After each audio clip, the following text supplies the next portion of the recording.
Une question dans ce journal, quel impact a la musique sur notre cerveau et plus particulièrement sur le cerveau des nouveau-nés, notamment les grands prématurés ou les prématurés. De plus en plus d'unités de néonatologie introduisent en effet la chanson et les instruments de musique dans leur service. C'est un très beau reportage signé Marie Mikils et Sophie Mergen.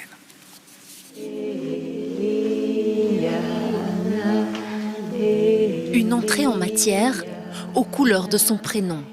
Les yeux s'entr'ouvrent, l'air intrigué. Dans la chambre, les chants remplacent le bruit angoissant des machines.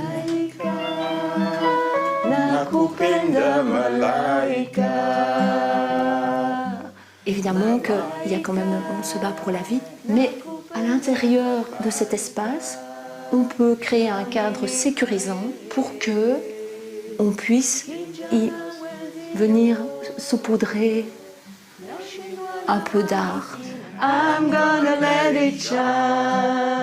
Un peu d'art grâce aux infirmières chantantes. Ça nous fait plaisir en fait, j'étais vraiment impressionné. En néonatologie, les bébés sont souvent prématurés. Ils commencent leur vie hospitalisés dans un environnement anxiogène et la musique a un effet insoupçonné. On a toujours une petite réaction, un petit sourire, un petit doigt qui bouge. Parfois, on a un enfant qui a par exemple un supplément d'oxygène. On est en train de chanter et voilà, on voit que la saturation est trop élevée. Donc même comme on chante mais qu'on est infirmière, on diminue l'oxygène à ce moment-là et on voit, oui, un impact. Bonjour.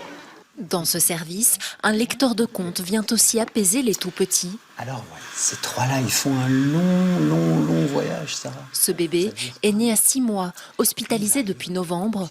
Pour ces grands prématurés, la musique, la voix, aide à développer les réseaux de neurones. C'est un stimulus très important pour le cortex du cerveau, le parti qui est responsable pour le langage plus tard. Bonjour, c'est le musicothérapeute, vous allez bien? Dans cet autre hôpital, c'est un musicothérapeute qui vient régulièrement dans le service.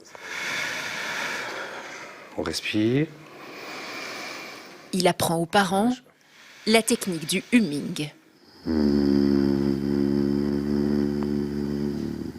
Au niveau des pleurs, ça fonctionne très bien et du coup, je pense qu'on demande que ça. Une technique qui diminue le stress des tout-petits. Avec une pointe d'humour, je dis toujours aux parents, je ne viens pas pour vous apprendre à jouer de la flûte, ni encore moins de la batterie, mais simplement pour donner 2 outils directement mobilisables aux parents. Des outils qui leur sont aussi utiles. Un parent qui se sent bien dans une unité néonatale, il aura tendance à y passer plus de temps, être plus souvent et plus longtemps avec son enfant. Et ça, c'est quelque chose qui est vraiment mis en avant, y compris par l'OMS, comme quelque chose d'absolument fondamental pour le devenir des anciens prématurés. Pour qu'elle ait un impact, la musique doit être en adéquation avec l'état du bébé. Elle agit alors comme un antidouleur. Que cherches-tu là ?